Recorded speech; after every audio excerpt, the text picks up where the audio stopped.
Bonjour à tous chers amis, la paracha Lech Lecha, la paracha de cette semaine, paracha où on vit toute la paracha avec Abraham. Aujourd'hui on va prendre un discours de Rabbi merveilleux qui vient et qui nous apprend et qui nous enseigne l'importance de l'effort, l'importance du travail. Pourquoi Dieu il a voulu qu'on travaille pour gagner sa vie? Pourquoi Dieu il n'a pas voulu qu'on soit assis à rien faire? Pourquoi on ne pouvait pas recevoir tout ce qu'on a besoin sans effort? Quel était le but et pour quelle est la raison de faire des efforts? Et vous allez me dire, quel rapport avec la paracha de cette semaine? Puisqu'on voit comment Dieu l'a offert la terre d'Israël à Abraham. On sait très bien comment il a choisi, mais avant de rentrer dans ces détails, on a vu lundi soir un merveilleux cours sur Abraham, le personnage. Qui était ce Abraham? Pourquoi la Torah ne nous parle pas de ce qu'il a fait avant, les premiers 75 ans de sa vie? Comment il a découvert qu'il y avait un Dieu sur terre? Comment se séparer des habitudes négatives ou de mauvaises habitudes? Mardi, on a eu le merveilleux cours sur les lois du tzitzit, les chiffres 3. On peut voir les deux premiers sur etora.fr et l'application. Il dit quoi le rabbi sur ça? Et on a vu aussi mercredi merveilleux cours sur les jeûnes. Pourquoi depuis la chassidoute on n'a pas besoin de jeûner pour réparer les erreurs? À la place de la tzaka sans limite, pas seulement se limiter à 20% ou un cinquième. Tout ça on peut revoir sur etora.fr, ainsi que l'application etora. Aujourd'hui on raconte, bien sûr, on a parlé longuement dans le cours de lundi soir, qu'on peut revoir comment ça se fait que Dieu dit à Abraham d'aller vers, mais il ne dit pas où. Et de l'autre côté, la Torah te décrit en long et en large d'où partir. De la maison de tes parents, ton pays natal, de ta terre. On a expliqué à quoi ça correspond tout ça. Et donc, Dieu, il lui dit, tu dois partir sans lui donner l'adresse dans Waze. Il lui dit, jusqu'à ce que je te dise stop. Avance pour l'instant. Tu fais des kilomètres, de toute façon, c'est en hybride, il n'y a pas de problème. Et tu avances. Et la Torah, on a vu ça dans l'histoire de lundi soir. Dans le cours de lundi soir, comme quoi ça faisait partie de un des 10 épreuves qu'Abraham il a eu. Premier des 10 épreuves qui était Lech Lecha me'artzecha. Dieu il lui a dit va-t'en de ta terre. Parce que comment tu peux demander à quelqu'un de âgé? C'était le premier. C'était le premier. Oui, c'est un des premiers, j'ai dit. D'accord? Comment tu peux demander à quelqu'un d'âgé de partir de sa maison, son pays natal, sans lui dire où aller? Imagine toi tu dis ça aujourd'hui à quelqu'un de 80 ans, prends la route, prends un bagage et prends la route. Ou je sais pas, je te dirai après. Vas-y avance. Ça va le faire. Donc ça c'est ce qui s'est passé avec Abraham. On va voir aujourd'hui qu'est-ce qui s'est passé dans ce voyage. Et Abraham, il ne savait pas où il va. Il a passé quelques villes. On parle quand même d'aller de la Mésopotamie et de l'Irak jusqu'à Israël. C'est quand même il a voyagé, il a traversé pas mal de villes et de capitales. Et à chaque fois, il s'est demandé la question, est-ce que ça, c'est l'endroit dans lequel Dieu veut que je reste et que j'habite? Dieu n'a pas dit c'est la terre d'Israël. Il a dit, la terre que je vais te montrer. Au final, il est arrivé sur la terre d'Israël. Là-bas, il a vu quelque chose de particulier dans cette terre, qu'il a énormément impacté, qu'il a énormément fait me réfléchir. Et il s'est dit, j'espère que ça c'est la bonne terre. On va voir aujourd'hui quelle qualité Abraham a découvert dans la terre d'Israël à l'époque. Quel enseignement on a dans la vie de chacun d'entre nous. Le Midrash nous raconte. Midrash Rabbah, chapitre 39, verset 8. Lorsqu'Abraham marchait à Aram Naharaim, il a vu des hommes manger, boire et s'amuser, faire la fête. Il a dit alors que Dieu fasse que je n'ai pas de part dans cette terre. Puis il est parvenu à l'échelle de Tsour, près du Haut-Galilée. Il vit des hommes désherbés et sarclés. Il dit alors, Dieu fasse que ma part soit dans cette terre. Dieu lui dit alors, je donnerai cette terre à ta descendance, Zaracha, Eten, et Haaretz Hazot. Alors, Aram Naharaim, pour situer, c'est sur la frontière de la Syrie, au nord de la Syrie, sur la frontière de la Turquie. C'est par où il a commencé à arriver. Après ça, quand il est arrivé à Tsour, Tsour c'était dans le Haut-Galilée. Et voilà, il voit que les gens ils sont en train de travailler, désherber la terre, enlever les mauvaises herbes. Sarcler, c'est d'arranger le champ, faire comme il faut, pour prendre. Bref, comme on voit en cinéma, les gens s'occupent tellement bien des champs. Et à la fin, Dieu lui dit, c'est cette terre. Maintenant, quel rapport entre la promesse que Dieu lui a dit, ça c'est la terre que je donnais à tes enfants, avec le fait qu'il a vu que maintenant, ces gens-là, ils étaient en train de travailler? Est-ce que le travail, l'aspect travail est tellement important pour à tel point faire en sorte que Dieu dise, ben, ça c'est la terre que tu vas mériter?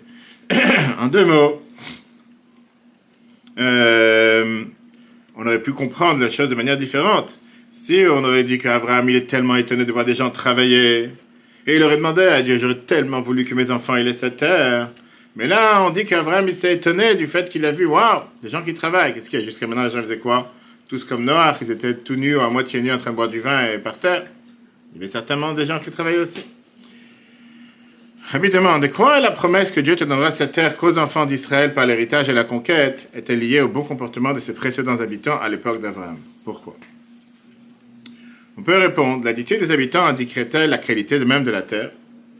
Le fait que le comportement de ses habitants se comportait de cette manière. Apparemment, ça montre qu'il y a quelque chose de bien dans cette terre.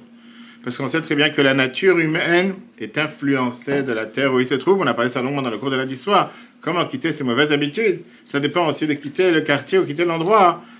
Pardon, il y a des mauvaises choses qui se passent. Donc Abraham, il a voulu que ses descendants soient dans cette terre qui influence, par définition, cette terre influence les gens à vouloir travailler. Ok. On avait dit que ce n'est pas une raison suffisante.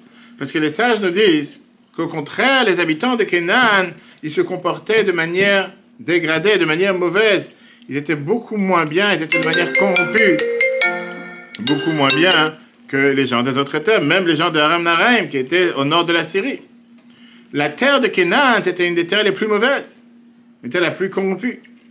Et donc après ça, si peut-être qu'il y a un avantage, que ça fait en sorte que les gens aiment travailler, mais comment tu peux me dire que c'est ce seul avantage qui fait basculer tous les points négatifs et tous leurs manques, et que c'est seulement cette terre qui est apte à devenir plus tard la terre d'Israël, comme on sait très bien que pour l'instant elle est toujours appelée la terre de Canaan. D'où on sait que la terre de Canaan était une mauvaise terre. Regarde ce que la Torah te dit. Chapitre 8, verset 13, le verset dans le Midrash. Le verset te dit, les pratiques du pays de Canaan où je vous conduis, ne les imitez pas. Acharé, chapitre 18, verset 3, nous apprend que les Cananéens avaient le comportement le plus corrompu d'entre les nations, et que les endroits destinés à l'installation du peuple d'Israël étaient le plus corrompu de tous. Certains diront, ça faisait allusion à nos jours. Ça, c'est entre parenthèses. C'était à l'époque. Et donc, l'Arbi te demande, il te dit, comment peut-on affirmer que la seule qualité des Cananéens, le fait de travailler la terre, puisse contrebalancer tous les autres défauts, au point que cette terre soit celle qui convient au peuple juif, à ses descendants. Pour comprendre ça, il faut d'abord comprendre quelle est la valeur travail, l'importance capitale de l'effort fourni par l'être humain. Pourquoi Dieu n'a pas pu faire un être humain que tu vas dans les champs ici en Seine-et-Marne, tu prends un blé, tu manges, tu as le goût du gâteau de chocolat, je ne sais pas de quel autre gâteau. Pourquoi il faut forcément d'abord faire de la farine, mettre dans un bol, mettre, je ne sais pas, pétrir un truc, jusqu'à ce que finalement tu as un gâteau à manger? Pourquoi? Amar Rabbi Elazar, regardons ce que la Gemara nous dit. Kol Adam Laman Livra, chaque être, la Gemara Sanhedrin, page 99b. L'homme fut créé pour l'effort. C'est celui qui dit que l'homme il est créé pour être au kilomètre, s'est trompé de planète. Sheneema, comme la Torah elle te dit, c'est écrit dans Job, chapitre 5, verset 7, Ti Adam le'amal yulad. L'homme est né pour l'effort. Alors la Gemara elle te demande, Eini yodea, je ne sais pas d'emblée s'il est créé pour l'effort de la bouche ou bien pour celui du travail. Quand dans Michelet le roi Salomon, au chapitre 16, verset 26, il te dit, de ce fait, il est dit dans le proverbe, pressantes sont les exigences de la bouche, on en peut conclure qu'il est créé pour l'effort de la bouche. Mais je ne sais pas encore s'il s'agit de l'effort de l'étude de la Torah ou bien de celui de la discussion en général. C'est pour cela qu'il est dit dans Josué 1.8, ce livre de la Torah ne quittera pas ta bouche. Il faut donc en conclure que l'homme a été créé pour l'effort de l'étude de la Torah, a priori. Alors d'abord, il faut comprendre. Quelle est d'abord la question de la Gemara? Quand le mot Melech il vient et te dit Adam l'amal yulad, l'homme est créé pour le travail. Pourquoi tu penses que la Gemara elle pense que non, c'est l'effort de la Torah et pas autre chose? Après, pourquoi tu penses que la Torah fait allusion? Le travail, c'est se fatiguer, aller travailler. Et de te dire, peut-être qu'il a pensé à l'effort du travail. Tu peux penser vraiment que ça, c'est le but pourquoi Dieu il a créé l'humain. C'est ça qu'il faudrait comprendre d'abord. Quel est le but? Pourquoi Dieu il a créé l'humain? D'accord? Maintenant, on pourrait dire comme ça, à n'importe quelle personne que tu demandes aujourd'hui est-ce qu'il aime travailler, je ne pense pas que les gens vont dire j'aime travailler. Le travail, c'est un moyen pour arriver à autre chose, pour gagner sa vie, payer des factures, avoir de l'argent. Maintenant, pourquoi quelqu'un il cherche à gagner sa vie? Pour être en bonne santé, pour pouvoir faire ce que Dieu lui demande de lui. Mais qui pense réellement que le travail, c'est un but en soi? Le travail, c'est pas un but en soi. Et que ça, c'est la raison pourquoi tu as été créé pour travailler. Non, tu n'as pas été créé pour travailler. Bien sûr qu'il faut travailler, et que quelqu'un qui ne travaille pas, c'est une catastrophe. Mais non, est-ce que ça, c'est un but en soi? Le but n'est pas de travailler, le but est de travailler pour pouvoir faire telle et telle chose, pour pouvoir faire ce que Dieu demande de toi. Ça, c'est je comprends. Deuxième question que l'Arbi demande, c'est quoi ce que la Gemara te dit? Peut-être c'est la fatigue de la bouche, le travail de la bouche. Qu'est-ce que ça veut dire le travail de la bouche? Qu'est-ce que ça veut dire à manger, à mâcher? Rambam, il te dit clairement, on voit clairement que Rambam, dans la section de la Mishnah, dans le Persim de nos pères, l'homme a tati le gouffre tov et la mishtika, j'ai pas vu quelque chose de plus mieux pour le corps que se taire. Que la majorité des paroles que quelqu'un il parle dans la journée, c'est des bêtises. Varim biltir et dit que quelqu'un il parle pour rien dire.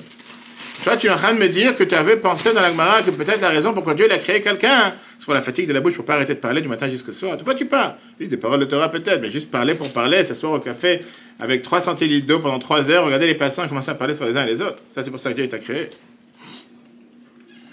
On sait très bien un autre problème qu'on a avec n'importe quel avis qu'on a dans la Torah, dans la Gemara, n'importe quelle idée qu'il y a dans la Gemara. Je comprends pas les gens qui sont dans les bars qui restent. Moi, là, je comprends pas. Comment tu peux pas... Je jure, je peux pas. Comment tu peux pas te faire un café chez toi à la maison? Tu dois descendre de chez toi, pour descendre en bas, pour prendre 3 centilitres et être assis pendant 3 heures. Mais... Non, mais d'accord, mais Non, d'accord, tu cours jusqu'à combien? Non, le problème, c'est... Tu restes 1 minute. Le problème, c'est que des fois, ils sont assis tout seuls. C'est pas assis, ils sont pas assis avec quelqu'un d'autre. Des fois, ils sont assis tout seuls. On passe pas... Un autre débat. Grave. D'accord? Mais non, on sait très bien qu'il y a une avis qu'on Ils a... attendent la mort. Laisse tomber. Il y a des gens qui disent, c'est un passe-temps. C'est un passe-temps. Je les aime faire passer le temps. Moi, ils ont passé 3 heures. D'accord? Les autres n'ont rien à faire. Et je parle même pas du prix qu'ils payent. Ok. Maintenant... La Torah, elle vient, elle te dit que quand tu as une idée dans la Gemara, même si c'est pas la conclusion, le fait que tu as eu une telle idée, c'est quand même une partie de la Torah. Et pareil, c'est la même chose dans la Torah orale, pas seulement dans la Torah écrite.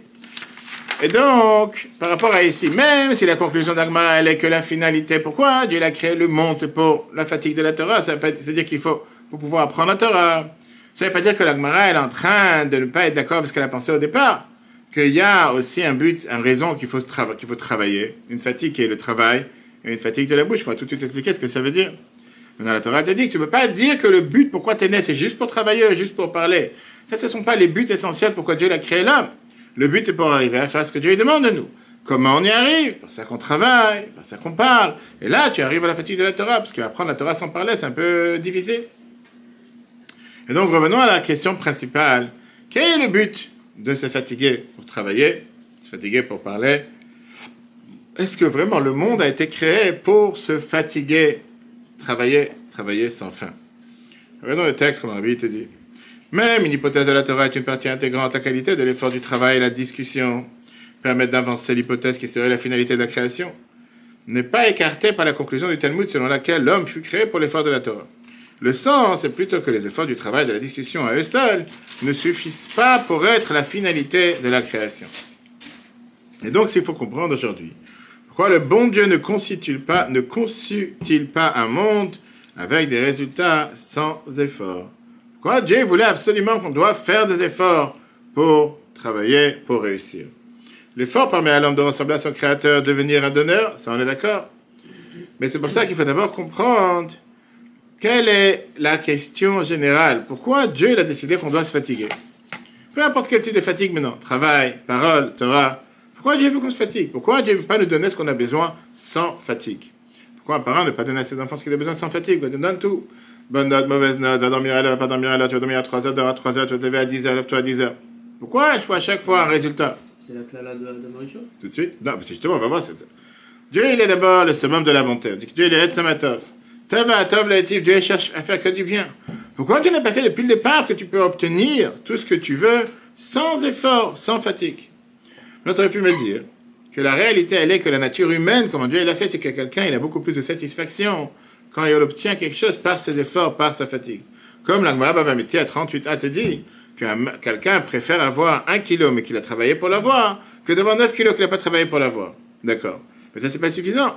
Parce que c'est Dieu qui a créé cette nature humaine. Pourquoi Dieu n'a pas fait une loi de la nature de faire en sorte que quelqu'un, il se fatigue, il se délecte, il a beaucoup plus de plaisir de quelque chose, même si c'est pas fatigué dessus.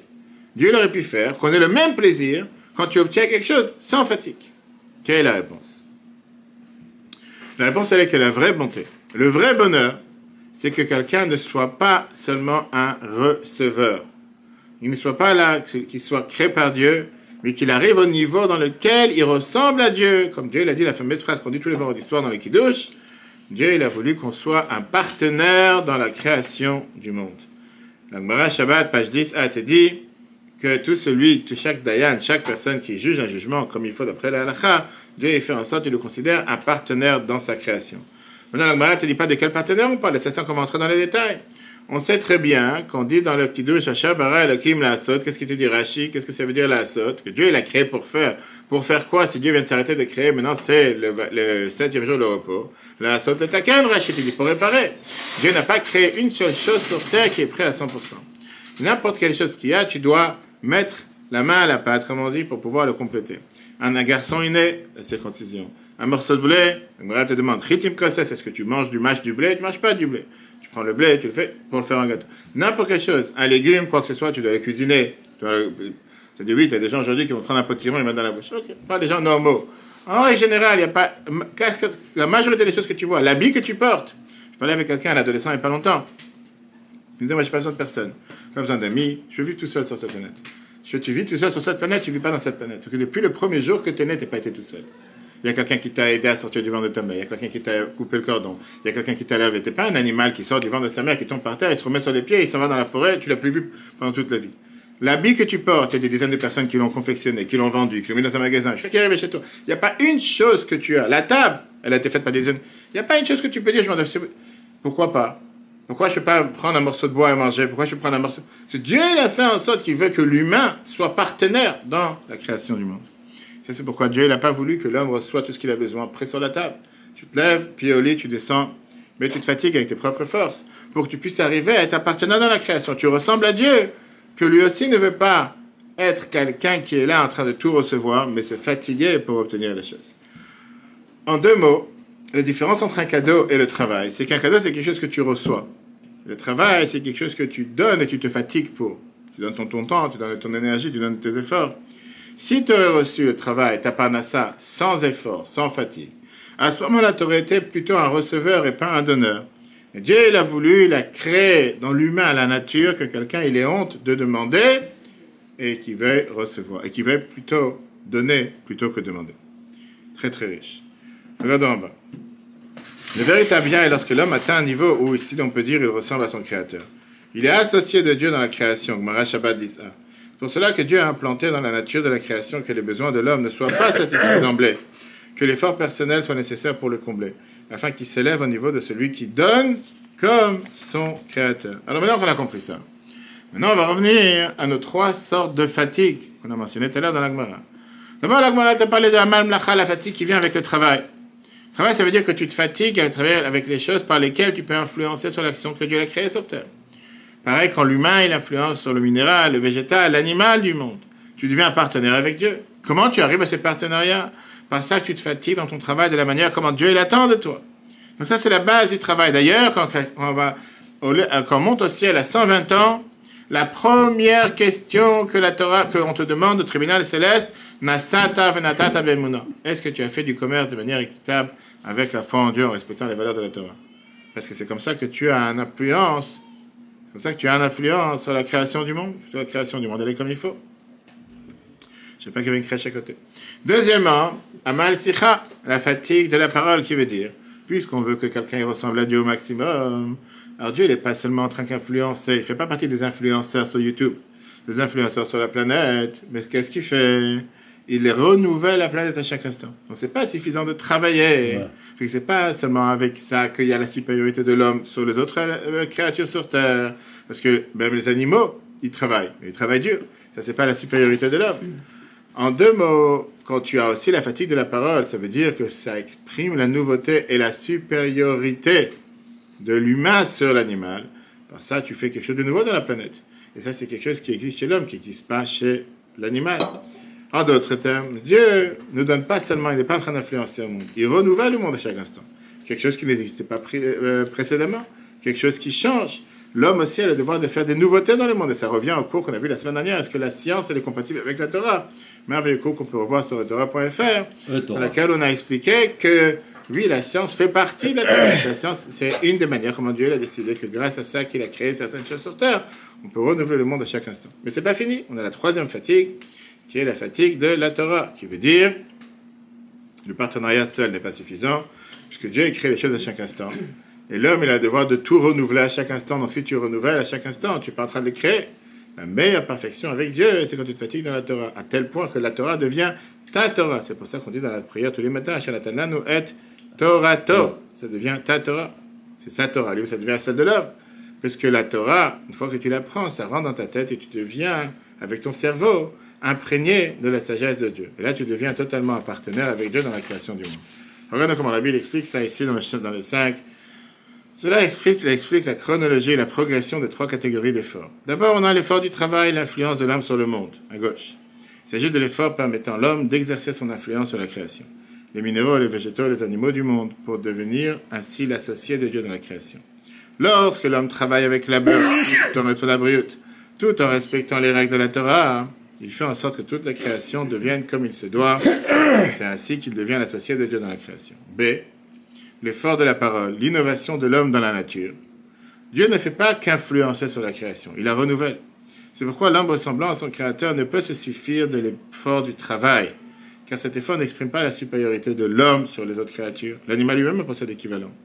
Par contre, lorsque l'effort du travail est associé à l'effort de la discussion, lorsque l'homme travaille en exprimant la qualité spécifique du genre humain, la parole, pas avec les mains comme un animal, à ce moment-là, la parole, alors, l'homme innove dans la création et lui permet de dépasser son niveau initial. Vient ensuite le troisième effort, l'effort de la Torah, l'association parfaite avec Dieu. Lorsque l'homme investit sa parole dans la Torah, qui est l'enseignement du Créateur, tout en sachant que Dieu et sa sagesse ne font qu'un, l'homme s'efforce dans son étude au point que celle-ci devienne sa Torah. Alors il est né avec le Créateur de la création et il ressemble ainsi à son Créateur. Il est son associé dans la création. Avec ça, on a compris pourquoi on a besoin d'avoir des trois efforts. Qu'est-ce que cela veut dire dans le service de Dieu de chacun d'entre nous? Les trois catégories d'efforts dans la vie d'un juif, c'est trois niveaux dans l'attachement du juif avec Dieu. Commençons par le premier. Le premier, c'est Amal Mlachonet, l'effort du travail. Quand quelqu'un il travaille avec la Emouna en Dieu, et qu'il a cette confiance en Dieu, que Dieu est celui qui nourrit le monde, Dieu va lui amener la bracha dans ce qu'il faut. Bien sûr, il faut travailler. Ne pense pas un instant que c'est tes propres mains, ou ton cabinet, ou ton rendez-vous, ou ta machine qui va faire en sorte que pour ça, tu as gagné ta vie. C'est sûr que c'est la bracha que Dieu t'envoie. Deuxièmement, tu as Amal Sicha. Amal Sicha, qui veut dire l'effort de la parole. Quand quelqu'un, il va se renouveler. C'est quoi Sicha? On fait ça avec les patriarches. En Sicha et la Tfila. On parle bien sûr de la prière. Quelqu'un qui prie tous les jours, qui renouvelle la création de Dieu à chaque instant. Et enfin, on a Amal Torah, qui est parce que quelqu'un, il se donne pour l'étude de la Torah. À ce moment-là, il crée vraiment un changement dans la création. Comme c'est écrit dans le Mahama, Kol Adam, j'avais précédent, l'effort du travail, faire son travail consciencieusement en ayant foi en Dieu, qui assure la subsistance et accordera sa bénédiction. Deuxièmement, dans l'effort de la discussion, s'investir dans la prière comme nos sages l'affirment. Il n'est de discussion que la prière, la Gemara Brachot 26b. On a l'effort de l'étude, s'investir dans l'étude, à servir entièrement son intellect et sa logique à celle de la Torah. Alors, de la même manière qu'on a ça dans le peuple juif, revenons au débat qu'on a eu au départ. On trouve ça dans la terre d'Israël. On sait très bien que la terre d'Israël au départ a été donnée aux 7 nations pour que le peuple juif puisse la conquérir et l'obtenir. De la terre des Goïm, la terre des nations, ça devient Eretz Israël, la terre sainte, the Holy Land. Je veux dire la terre sainte, Eretz HaKodesh, la terre dans laquelle éclaire la lumière de la Torah. Maintenant, on va comprendre pourquoi Abraham il a valorisé les habitants de cette terre. Parce qu'Abraham lui-même était celui qui était le père du monothéisme, celui qui a dévoilé la grandeur de Dieu sur terre, qui a dévoilé qu'il y avait un Dieu sur terre. Abraham, il a cru en Dieu, et il a dévoilé Dieu par ses propres forces, ses propres fatigues. Et c'est pour ça qu'il a énormément apprécié de voir des gens qui travaillent, et de ne pas voir des gens qui sont là en train de s'ennuyer. Parce que la Midrash te raconte comme quoi Abraham, il s'est fatigué pour comprendre qu'il y a un Dieu sur terre. Au départ, il pensait que c'était le soleil, comme on l'a expliqué longuement lundi soir dans les cours. Après, il a vu que le soleil est parti dormir. Il a dit c'est la lune. Après, il a vu que la lune est partie dormir. Il a dit c'est pas le soleil ni la lune. Après, il a pensé que c'était le vent. Après, il a pensé que c'était l'autre. Il a compris que c'était Dieu. Regardons le 7. Si les nations du monde diront à Israël, l'obtention de la terre d'Israël passait également par l'effort de la conquête. Si les nations du monde diront à Israël, vous êtes des voleurs, vous avez conquis les terres de cette nation, on pourra leur répondre, le premier Rashi, toute la terre appartient à Samini soit-il. C'est lui qui l'a créé, l'a donné à qui bon lui semble. C'est pour ça, c'est par sa volonté qu'il a donné la terre d'Israël à ses peuples, et c'est par sa volonté qu'il leur a repris, qu'il nous l'a donné. Viens, le Midrash Rabbin nous raconte. Prenons l'exemple d'un homme en voyage qui passe devant une cité éclairée. Il dit, cette cité n'aurait-elle pas de maître? Le maître de celle-ci l'observe et lui dit, je suis le maître de la cité. Ainsi Abraham, réfléchissant au fonctionnement du monde et se disait, ce monde serait-il sans maître? Alors Dieu l'observa et lui dit, je suis le maître du monde. Yesh manig, c'est moi le patron de ce monde. Et c'est pour ça que quand Abraham il a vu les habitants de la terre d'Israël se fatiguer, il s'est dit, c'est une préparation qu'après la demande d'Abraham, à le vaille que Dieu fasse que ma part soit dans cette terre, que Dieu lui a donné cette terre pour lui et sa descendance, qu'eux l'ont transformée en une terre dans laquelle éclaire la lumière de la Torah avec les 3 temples, le deuxième temple, le premier temple, et très rapidement, si Dieu veut prochainement, le 3e temple.